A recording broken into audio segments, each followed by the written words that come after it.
हरे कृष्ण। श्री लक्ष्मी नारायण भगवान की जय। हस्तिनापुर का राजमहल दिव्य आभा से प्रकाशित था। धर्मराज युधिष्ठिर अपने राज सिंहासन पर विराजमान थे और राजसभा में श्रेष्ठ ऋषि मुनि, मंत्रीगण और राज परिवार के सदस्य उपस्थित थे। तभी स्वर्णमय आकाश में एक दिव्य प्रकाश प्रकट हुआ। संपूर्ण वातावरण हरि नाम के मधुर नाद से गूंज उठा। राजमहल के द्वार से लेकर सभा तक सभी ने देखा, एक अलौकिक रथ स्वर्णिम आभा लिए राजसभा की ओर बढ़ रहा है। वह कोई साधारण रथ नहीं था, बल्कि स्वयं श्री कृष्ण का दिव्य रथ था, जो वैकुंठ के तेज से प्रकाशित हो रहा था। रथ में रत्न जनित ध्वजा लहरा रही थी और 4 दिव्य अश्व उसे खींच रहे थे। रथ से उतरते ही भगवान श्री कृष्ण की मनमोहक छवि ने सभी को अभिभूत कर दिया। श्याम सुंदर पीतांबरधारी मुरलीधर श्री कृष्ण मंद मुस्कान के साथ धर्मराज युधिष्ठिर के समीप आए। धर्मराज ने श्रद्धा पूर्वक श्री कृष्ण का अभिवादन किया और कहा, हे माधव, हे जगतपते, आपका हस्तिनापुर में आगमन अत्यंत शुभ है। कृपया बताइए कि चैत्र मास के शुक्ल पक्ष की एकादशी का क्या महत्व है? कौन सा व्रत इस दिन किया जाता है जो सभी पापों का नाश कर मोक्ष प्रदान करता है? तब श्री कृष्ण ने प्रेम पूर्वक मुस्कुराते हुए कहा, हे धर्मराज, आज मैं तुम्हें एक महान पुण्यदायी व्रत की कथा सुनाने आया हूँ, जो स्वयं ब्रह्मा जी द्वारा प्रशंसित है और समस्त कामनाओं को पूर्ण करने वाली है। यह व्रत कामदा एकादशी का है, जो जीवन के समस्त पापों का क्षय कर मोक्ष प्रदान करती है। इस प्रकार धर्मराज युधिष्ठिर को श्री कृष्ण ने कामदा एकादशी की पुण्यमयी कथा सुनाना प्रारंभ किया। राजन, एकाग्रचित्त होकर यह पुरातन कथा सुनो, जिसे एक समय वशिष्ठ जी ने राजा दिलीप के पूछने पर बताई थी।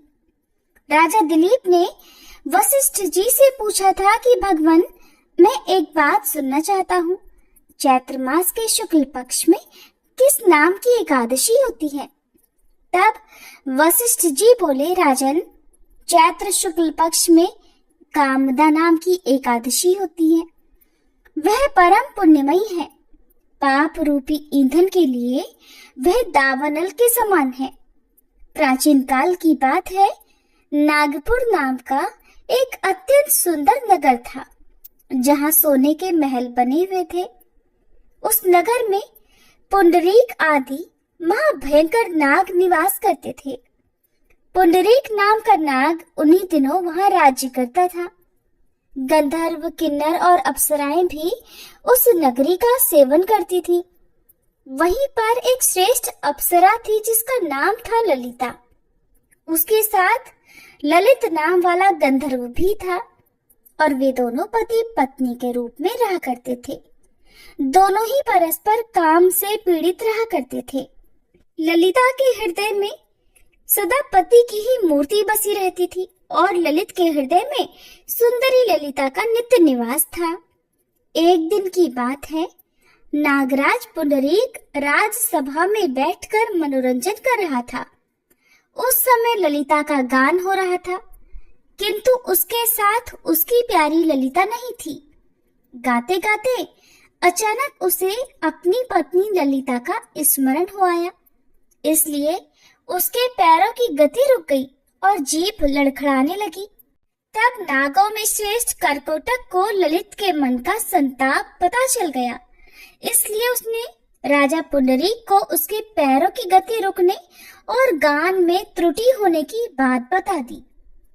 कर्कोटक की बात सुनकर नागराज पुंडरीक की आंखें क्रोध से लाल हो गई और उसने गाते हुए कामातुर ललित को शाप दे डाला, दुर्बुद्धे, तू मेरे सामने गान करते समय भी पत्नी के वशीभूत हो गया, इसलिए जा, तू राक्षस हो जा। महाराज पुंडरीक के ऐसा कहते ही वह गंधर्व राक्षस हो गया। भयंकर मुख, विकराल आंखें और देखने मात्र से भय उपजाने वाला रूप। ऐसा भयंकर राक्षस होकर वह अब कर्म का फल भुगतने लगा। इधर ललिता अपने पति की विकराल आकृति देखकर मन ही मन बड़ी चिंतित हुई। भारी दुख से कष्ट पाने लगी और सोचने लगी, क्या करूं, कहाँ जाऊं? मेरे पति पाप से कष्ट पा रहे हैं।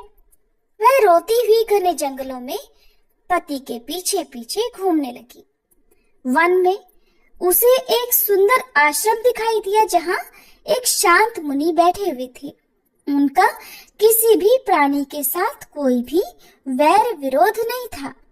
ललिता बड़ी तेजी के साथ वहां गई और मुनि को प्रणाम करके उनके सामने खड़ी हो गई। मुनि बड़े दयालु थे। उस दुखिनी को देखकर वे इस प्रकार बोले, शुभे, तुम कौन हो? कहाँ से आई हो? मेरे सामने सच सच बताओ। ललिता बोली, महामुनि, वीरधन्वा नाम वाले एक गंधर्व हैं। मैं उन्हीं महात्मा की पुत्री हूँ और मेरा नाम ललिता है। मेरे पति अपने पाप दोष के कारण राक्षस हो गए हैं और उनकी यह अवस्था देखकर मुझे बिल्कुल भी चैन नहीं है। हे ब्राह्मण, इस समय मेरा जो कर्तव्य हो वह बताइए।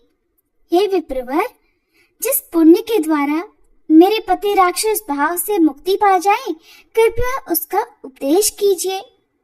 तब ऋषि बोले, शुभे, इस समय चैत्र शुक्ल पक्ष की कामदा नाम की एकादशी तिथि है, जो सब पापों को नाश करने वाली और अति उत्तम है। तुम उसी का विधि पूर्वक व्रत करो और इस व्रत का जो पुण्य हो उसे अपने स्वामी को दे डालो। पुण्य देने पर क्षण भर में ही उसके शाप का दोष दूर हो जाएगा। भगवान श्री कृष्ण कहते हैं, राजन, मुनि का यह वचन सुनकर ललिता को बड़ी प्रसन्नता हुई और उसने एकादशी को उपवास करके द्वादशी के दिन उन ब्रह्मर्षि के समीप ही भगवान वासुदेव के श्री विग्रह के समक्ष अपने पति के उद्धार के लिए यह वचन कहा, मैंने जो यह कामदा एकादशी का उपवास व्रत किया है, उसके पुण्य के प्रभाव से मेरे पति का राक्षस भाव दूर हो जाए। वशिष्ठ जी कहते हैं, ललिता के इतना कहते ही उसी क्षण ललित का पाप दूर हो गया। उसने दिव्य देह धारण कर लिया और वह राक्षस भाव भी चला गया और उसे पुनः गंधर्वत्व की प्राप्ति हो गई।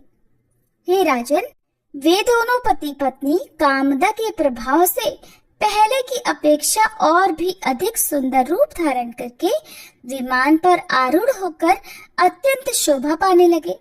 ये जानकर इस एकादशी के व्रत का यत्न पूर्वक पालन करना चाहिए। मैंने लोगों के हित के लिए आपके सामने इस व्रत का वर्णन किया है। कामदा एकादशी ब्रह्म हत्या आदि पापों तथा पिशाचत्व आदि दोषों का भी नाश करने वाली है। राजन, इसके पढ़ने और सुनने से वाजपेयी यज्ञ का फल मिलता है।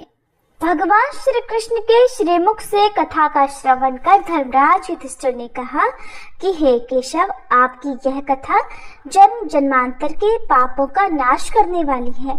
आज से हम सभी इस व्रत का पालन अवश्य करेंगे।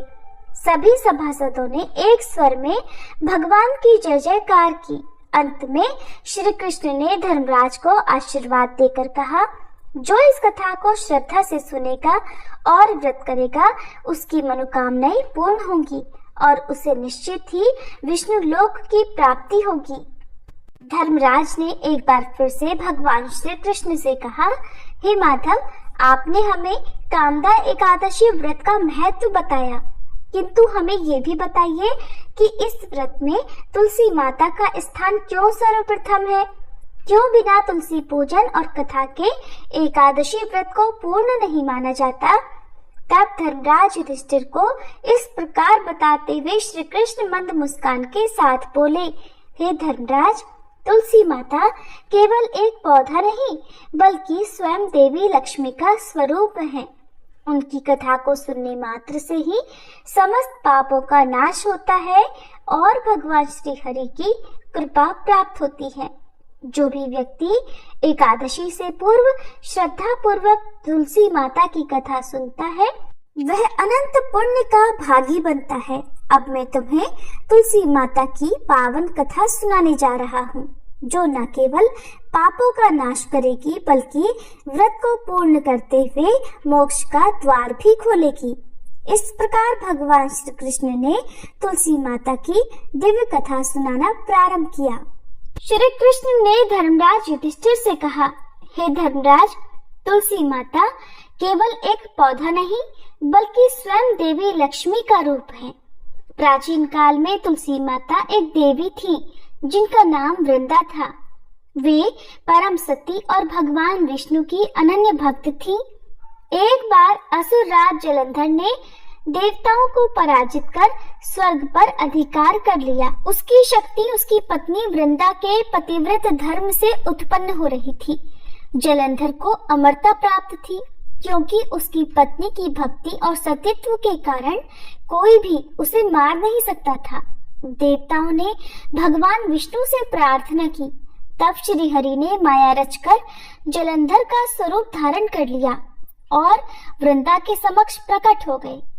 सती वृंदा ने जैसे ही अपने पति रूप में श्री हरि को देखा, उसका सतीत्व भंग हो गया और उसी क्षण जलंधर का वध हो गया। जब वृंदा को इस छल का पता चला तो उन्होंने भगवान विष्णु को श्राप दे दिया कि वे पत्थर के रूप में बदल जाएं। यही कारण है कि भगवान शालिग्राम रूप में प्रतिष्ठित हुए। इसके बाद श्री हरि ने वृंदा को आशीर्वाद दिया कि वे सदा के लिए तुलसी के रूप में जन्म लेंगी और सृष्टि में हरि भक्ति का प्रचार करेंगी। उन्होंने ये भी कहा कि जो कोई तुलसी पत्र अर्पित करेगा उसे अनंत पुण्य प्राप्त होगा और मेरा आशीर्वाद भी मिलेगा। भगवान श्री कृष्ण आगे धर्मराज युधिष्ठिर से बोले, हे धर्मराज, तुलसी पूजा के बिना मेरी पूजा पूर्ण नहीं होती। एकादशी व्रत का सच्चा फल तभी प्राप्त होता है जब कोई तुलसी माता की कथा सुनता है, उनका पूजन करता है और तुलसी दल का अर्पण करता है और भक्त तुलसी माता को प्रेम पूर्वक जल अर्पित करता है तो वह समस्त पापों से मुक्त होकर मोक्ष को प्राप्त करता है। कलयुग में विशेष रूप से तुलसी माता की आराधना अत्यंत आवश्यक है। यह युग अधर्म और पापों से भरा हुआ है, किंतु जो तुलसी माता का नित्य पूजन करता है वह हर प्रकार के संकटों से मुक्त होकर श्री हरि की कृपा प्राप्त करता है। फिर भगवान श्री कृष्ण ने धर्मराज युधिष्ठिर को तुलसी माता की पूजा का विशेष महत्व बतलाया और उनकी पूजा की विधि और नियम भी समझाए। उन्होंने कहा, प्रातः काल उठकर ब्रह्म मुहूर्त में स्नान करें, स्वच्छ वस्त्र धारण करें और मन को पवित्र करें। ओम तुलसी नमः मंत्र का उच्चारण करते हुए तुलसी माता को प्रणाम करें। तुलसी पौधे के चारों ओर 3 बार परिक्रमा करें। स्वच्छ जल में गंगा जल मिलाकर तुलसी माता को अर्पित करें। ओम श्री तुलसी विद्महे विष्णु प्रियाय धीमहि तन्नो वृंदा प्रचोदयात् मंत्र का जप करें। घी या तिल के तेल का दीप जलाएं। तुलसी माता को पीले या सफेद पुष्प अर्पित करें।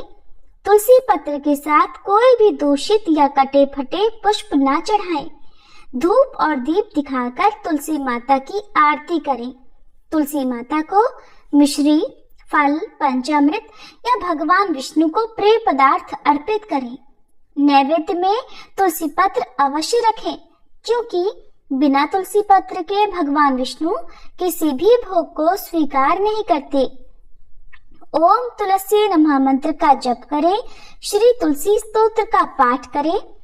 भगवान विष्णु के नामों का कीर्तन करें या फिर तुलसी के समीप बैठकर श्रीमद् भागवत और विष्णु सहस्त्र नाम का पाठ करें।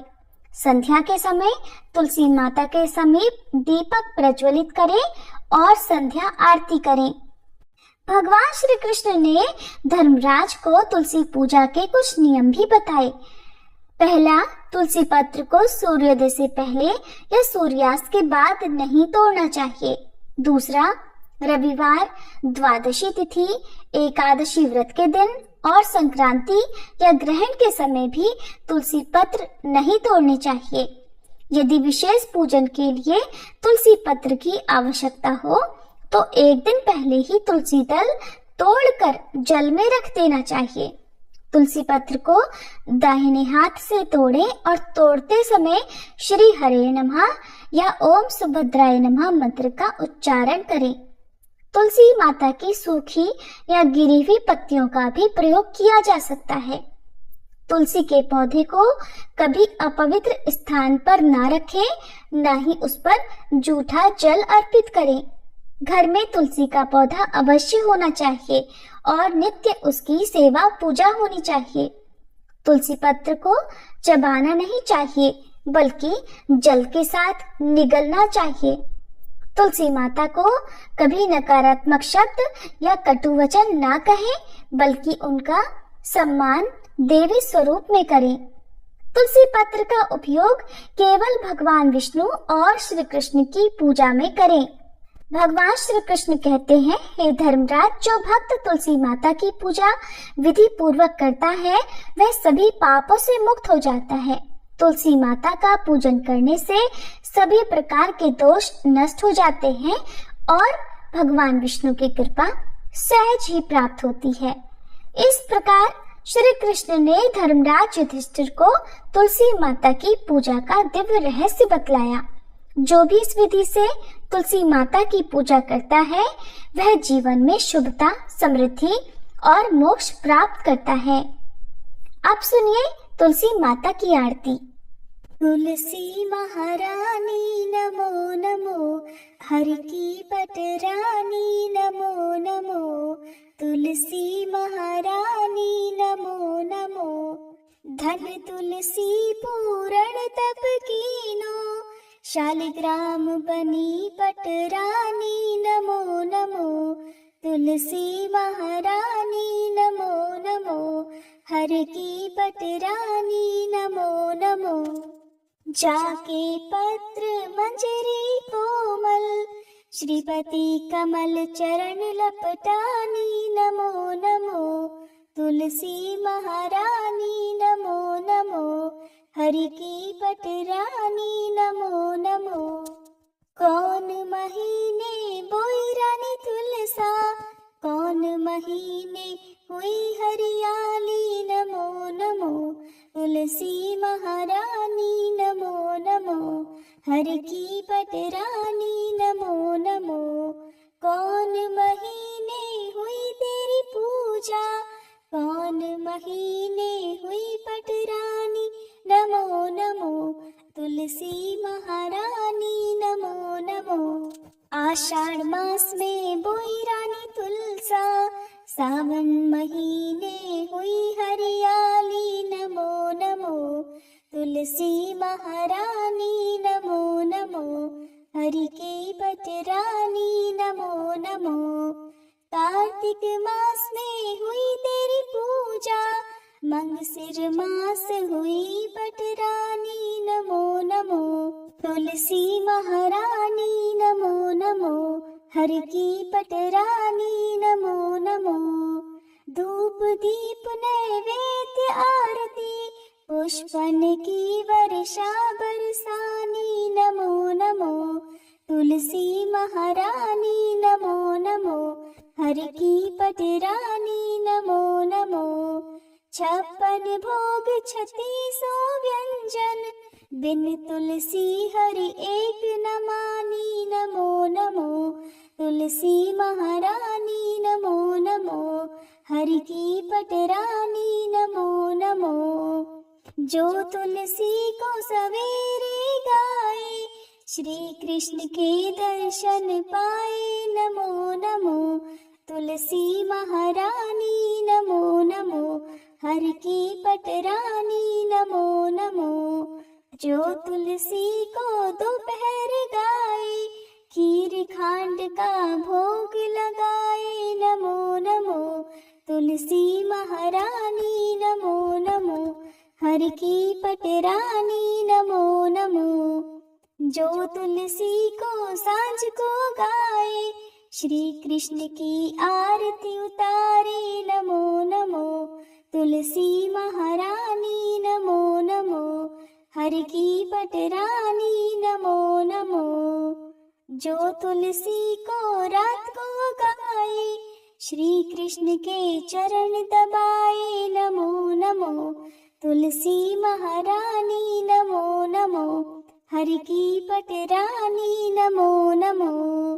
सब सखी मैया तेरो यश गावे, भक्ति दान दीजे महारानी। नमो नमो तुलसी महारानी, नमो नमो हर की पटरानी, नमो नमो तुलसी महारानी, नमो नमो हर की पटरानी, नमो नमो।